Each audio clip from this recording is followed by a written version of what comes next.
Olá, olá, graça e paz, povo abençoado, povo lindo de Deus. Que Deus abençoe você, toda a sua família, que esteja aí no seu coraçãozinho, que esteja cuidando de vocês, tá? Estou aqui na cidade de Nova União, já falei hoje aí, né? Em nossas redes sociais, saímos lá de Mirante da Serra, estamos trabalhando aqui em Nova União e se Deus quiser, à tardezinha a gente chega em casa. Olha ela aqui, ó. Em minhas mãos, amiga, velha, companheira de sempre, Bíblia Sagrada. Lâmpada para meus pés, luz para o meu caminho, é a Santa Palavra de Deus. E aí, já está seguindo o nosso canal? Se você está seguindo, muito obrigado, viu? Se não, siga aí, nos ajude a pregar a Palavra de Deus. Chegamos a 368 inscritos no canal, falando de Cristo na Estrada aqui no YouTube. Nós temos uma meta aí de 1000 pessoas para nos ajudar a pregar a Palavra de Deus. Você que está no Facebook, muito obrigado. Dê um pulinho lá também no YouTube, se inscreva, tá bom? E aliás, vocês estão convidados para seguir a nossa página no Facebook, a página Falando de Cristo na Estrada, tá bom, gente? Uma página muito bem alimentada pela minha esposa, Dona Vilma, tem lindas mensagens de reflexões todos os dias. Então, é a página da Rádio Web Falando de Cristo na Estrada no Facebook. E temos ainda o site, né? www.falandodecristonaestrada.com.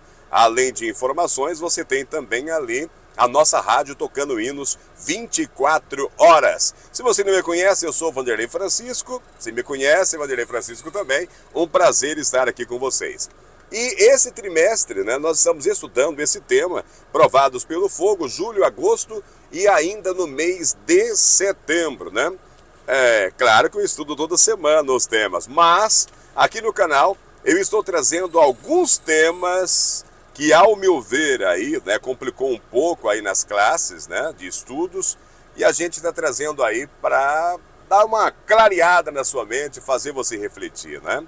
E eu trouxe justamente esse tema que tem como título Os Crisóis da Vida, né? E ali tem um subtítulo muito importante, que é o verso para a gente memorizar, que diz: Amados, não estranhe o fogo que surge no meio de vocês, destinado a pô-los à prova, como se alguma coisa extraordinária estivesse acontecendo. Pelo contrário, alegre-se na medida em que são co-participantes dos sofrimentos de Cristo, para que também na revelação de sua glória vocês se alegrem. Neste ponto aqui, Pedro está falando do crisol de Deus.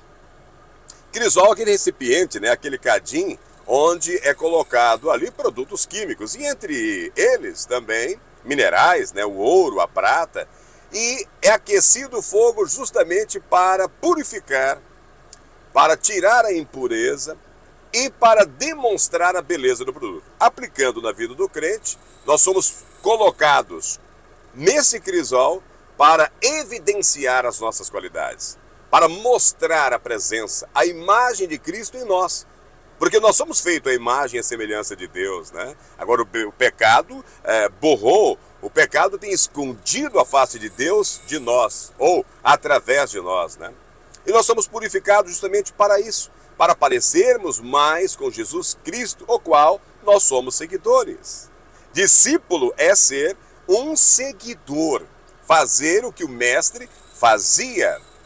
Então, quando nós somos colocados por Deus neste crisol, é para nos purificar, tirar de nós todo o pecado, toda a impureza, para que nós passamos a parecer mais com Jesus. Amém? Agora, eu falei também, né, que há muitas surpresas aí no caminho, porque não há apenas o crisol de Deus. Há também o crisol de Satanás, que ele está ao derredor, Pedro mesmo fala, né, rugindo ali como um leão faminto, querendo devorar a todos. E a gente precisa conhecer essa diferença. Deus, ele não tenta, Deus, ele prova, mas quando Deus prova, ele está junto conosco, tá bom? Veja bem Daniel na cova dos leões, né? Veja os amigos de Daniel jogados ali na fornalha de fogo ardente. Ali estava a presença de Deus, junto com eles, né? Então, Deus, ele não tenta, ele prova, e quando ele prova é para que o crente, né, seja apresentado, como aconteceu também com outros personagens bíblicos, né, evidencie nesse crente qualidades extraordinárias, qualidades que provêm de Deus, né? Então, os crisóides de Satanás, ele vai nos tentar com a nossa própria cobiça, com o nosso próprio pecado, com o meu próprio eu, e ele está em derredor mesmo, usando todas as formas, inclusive forma humana, para nos... Agora não para evidenciar a nossa qualidade, mas para evidenciar as nossas falhas e evidenciar também os nossos defeitos, ao ponto que as pessoas não vejam Deus através de nós. Falei também dos crisóis do pecado, aquele crisol que nós mesmos entramos dentro dele, nós mesmos acendemos o fogo e nós permanecemos ali até morrer queimado, né? E falei que os crisóis do pecado é muito perigoso. Por quê? Porque a consequência não é só na vinda de Jesus, onde receberemos, portanto, o nosso galardão conforme as nossas obras. Ou vida eterna ou fogo eterno. Não. O pecado tem consequência, né? Eu disse ainda, uma pessoa que vai para o sol com um sorvete na mão, o sorvete derrete, né? É causa e consequência. Com o pecado é a mesma coisa. Uma pessoa que quebra o mandamento de Deus, por exemplo, mata uma pessoa, né? Ela vai presa. E ao ser presa, ela vai passar por todos os perrengues da cadeia. Mas não é só isso. Se este assassino que quebrou o mandamento, se ele tiver família, a mãe, o pai irão sofrer, os irmãos, os amigos irão sofrer, esposa, filhos irão sofrer. E daquele que ele tirou a vida também, né? A família daquele que perdeu a vida, o pai, a mãe, os filhos, os amigos, né? A igreja dele lá, a sociedade, vai sofrer. Então o pecado tem consequência também no presente. A pessoa que rouba, enfim, todos os pecados, né, têm consequência para o presente também, não só para o futuro, né? Então nós precisamos estar muitos ligados, né, com este livro na mão aqui para sabermos diferenciar esses crisóis. Quando é o crisol de Satanás, você já percebe, ele está tentando, ele quer te derrubar, quer te devorar, para evidenciar a sua negatividade, né? Os seus borrões, né? Os crisóis que você mesmo escolhe entrar nele, a consequência do seu pecado, a consequência dos seus atos, imediato, e também, se não houver arrependimento, também futuro, a perca da vida eterna, ok? Mas hoje eu quero falar de um crisol importante, que é o crisol da purificação. Nós podemos chamar também de crisol de Deus, né? Lá em Jeremias capítulo 9, verso 7, está escrito assim: portanto, assim diz o Senhor dos Exércitos, eis que eu os depurarei e os provarei. Pois que outra coisa poderia eu fazer com a filha do meu povo?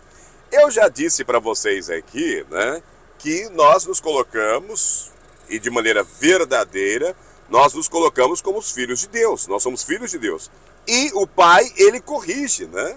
O pai, ele vai fazer a correção no filho, mesmo que para isso ele precisa puxar a orelha, ele precisa falar mais duro, ele precisa dar castigo, às vezes até umas varadas, ok? E quando nós recebemos este castigo para o nosso bem, nós não odiamos os nossos pais.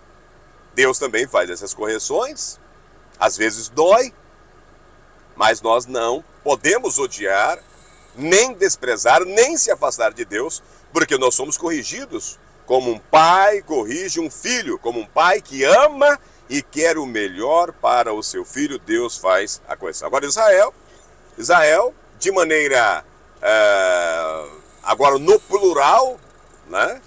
Não é individual, né? Israel vai receber aí uma penalidade. Primeiro vem as advertências contra Israel, são várias advertências contra Israel, mas depois vem aí realmente uma penalidade, né? Então eu gostaria que vocês lessem Jeremias capítulo 9. Tem uma passagem aqui do Oswald Chambler, ele diz: se o Espírito de Deus traz à sua mente uma palavra do Senhor que os fere, tenha a certeza de que há algo em você que ele quer ferir até o ponto de morte. E aí nós estamos falando, né, dos nossos pecados. Pensa em alguma coisa que você tem lutado para abandonar. Ou que às vezes você tem permitido, né, esse pecado na sua vida.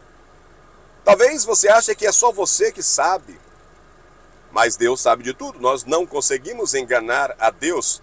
Lá nos crisóis do pecado, aquele que nós mesmos entramos dentro, eu disse isso daí, nós podemos enganar todo mundo, até a nós mesmos, mas não podemos enganar a Deus e há realmente consequência do nosso pecado. Não que Deus fica lá sentado no seu trono e fala, pecou, eu vou fazer isso, aquele pecou, eu vou fazer isso de mal contra ele. Não é assim, é a consequência da nossa própria escolha, tá ok?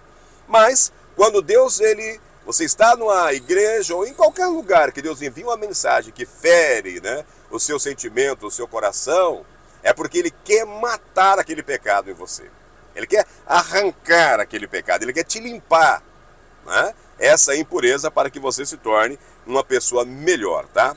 Agora, como você entende a citação do verso bíblico que eu li? Portanto, assim diz o Senhor dos Exércitos, eis que eu os depurarei e eu os provarei, pois que outra coisa poderia eu fazer com a filha do meu povo?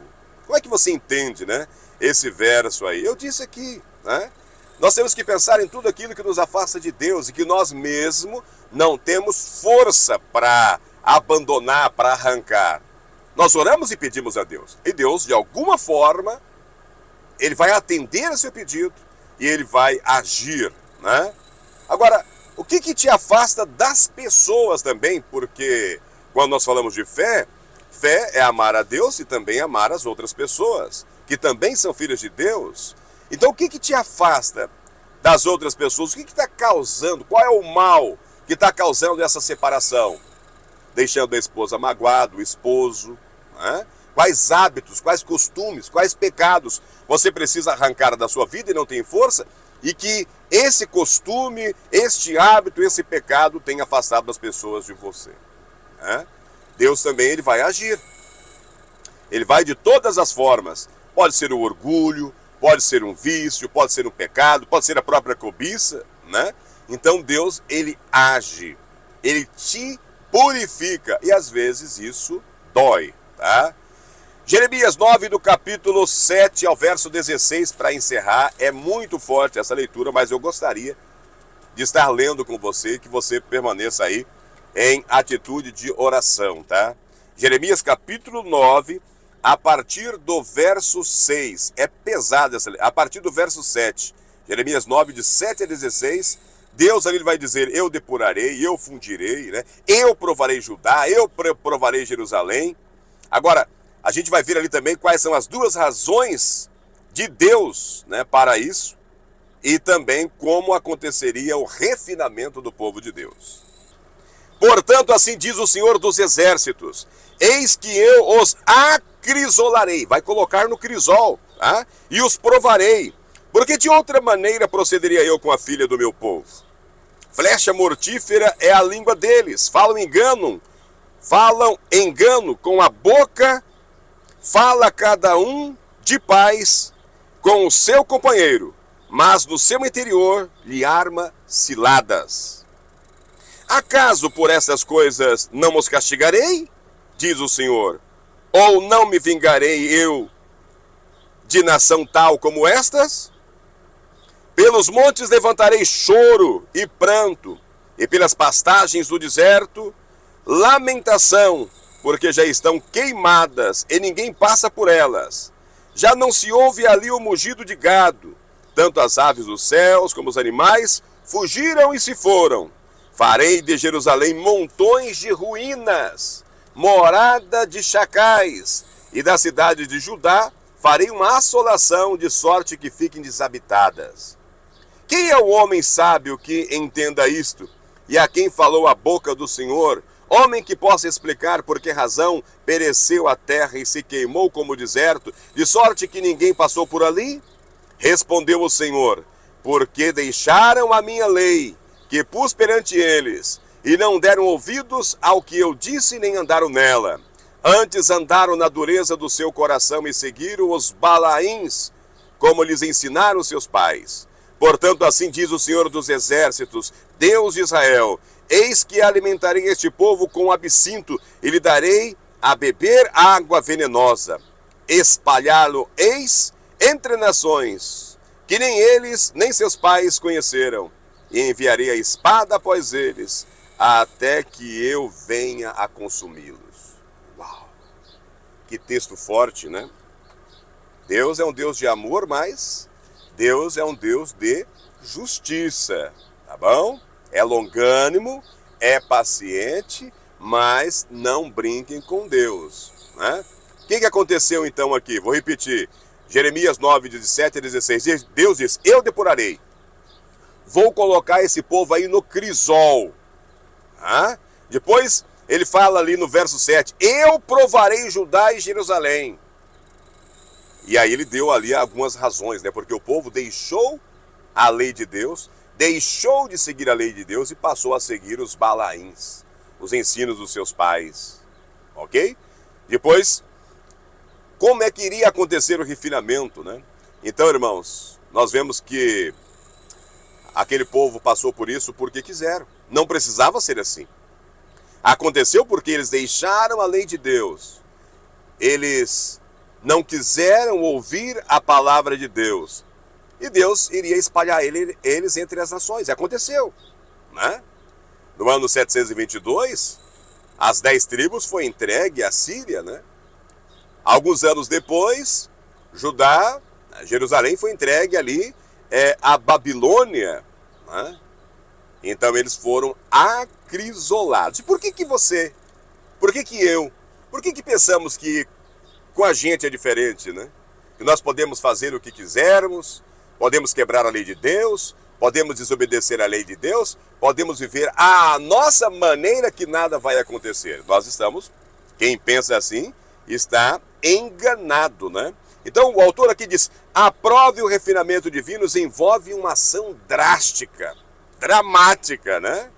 Agora, talvez exista aqui 3 razões. Primeiro, experimentamos a dor à medida que Deus permite que as circunstâncias chamem nossa atenção para o nosso pecado. Eu não sei qual é o seu, eu conheço os meus e tenho orado muito a Deus, até pedido, Senhor, que se aquecer o fogo, aqueça devagar, porque eu sou fraco.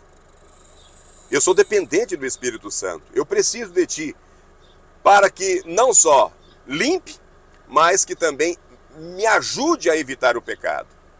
Poucos versos antes ali, né, Jeremias escreveu com tristeza. O fole sopra com força e o chumbo já se derreteu com o calor. Em vão continua a depuração, porque os maus não são separados. Ali em Jeremias 6:29. Assim, às vezes, irmãos, é necessário uma ação drástica para que Deus obtenha a nossa atenção. Segundo ponto, nós nos angustiamos à medida que nos sentimos pesarosos pelo pecado que estão acontecendo, né? E que nós enxergamos esse pecado claramente. Quando isso acontece, nós ficamos ali angustiados. O crente sabe muito bem disso, né? As pessoas do mundo comemoram o pecado. Eu tenho falado muito isso daqui, né? Comemora a orgia, comemora a bebedice, um plano de furto bem sucedido, um plano de assassinato muito bem sucedido, né? Uma tramóia bem sucedida, eles comemoram. E o crente fiel, o crente verdadeiro, quando peca, ele sente o Espírito Santo tocando ao ponto de queimar mesmo. E ali já de imediato ele vem para o arrependimento, ele entra em angústia, ele entra em oração e ele vai a quem pode livrar ele da penalidade do pecado, Jesus Cristo, e também orar a Deus para que Deus tire aquele pecado e aquela vontade dele, né? Terceiro ponto para encerrar. Nos frustramos ao tentar viver de forma diferente. Pode ser bastante desconfortável e difícil continuar escolhendo desistir das coisas que tanto fizeram parte de nós. É muito dolorido. Eu entendo, né? A gente que não nasceu num berço cristão, a gente que vem de um mundo totalmente vicioso, agora como arrancar tudo isso? Né? Como tirar de nós tudo isso? O pecado tem sabor, tem cheiro, o pecado é palpável, não é? Agora, como tirar isso? Nós vamos sentir, vai ser dolorido.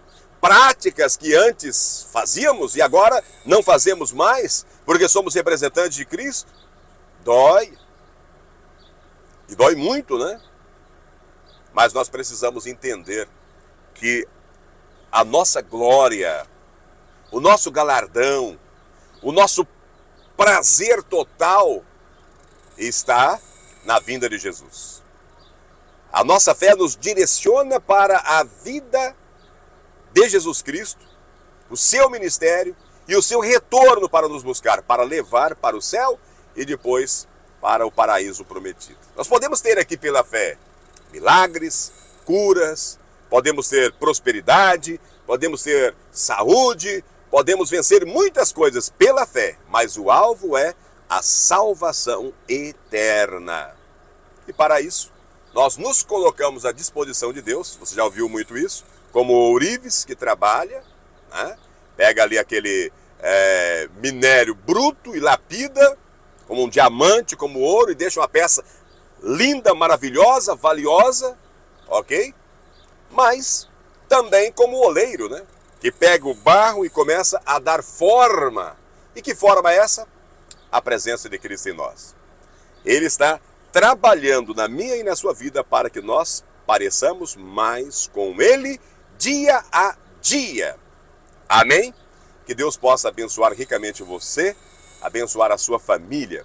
Então, eu estou aqui em Nova União, fazendo esse vídeo de reflexão, hoje, sobre esse crisol, que é o crisol da purificação, onde é Deus que nos coloca, porque não por maldade, mas por necessidade, ok? Para tirar de nós, para mostrar para nós que essa escolha errada, né, de abandonar a Deus, de abandonar o caminho de Deus, de abandonar a lei de Deus, nos leva realmente para o abismo, para a perdição. E Ele não quer isso para você, nem que para isso Ele tem que te dar um leve ou um forte puxão de orelha, porque Ele é um Pai que ama. E Ele falou, eu vou preparar lugar e voltarei, e vou te levar para que você esteja onde eu estiver, para todo sempre. Amém. Querido Deus, amado Pai, nós te agradecemos mais uma vez, Senhor, porque está nos dando a oportunidade de refletir sobre a sua santa palavra. Perdoe os nossos pecados, meu Pai, perdoe as nossas falhas e nos dê força, meu Pai, para quando formos colocados nesse crisol, quando passarmos pelas provações, que o Senhor esteja conosco. Se preciso for, que o Senhor nos carregue no próprio colo, mas continue nos levando para o seu aprisco. Queremos ser ovelhas do seu rebanho e que o Senhor seja o nosso pastor, hoje e sempre. Amém. Que Deus te abençoe. Pense nisso, um forte abraço e até o nosso próximo estudo.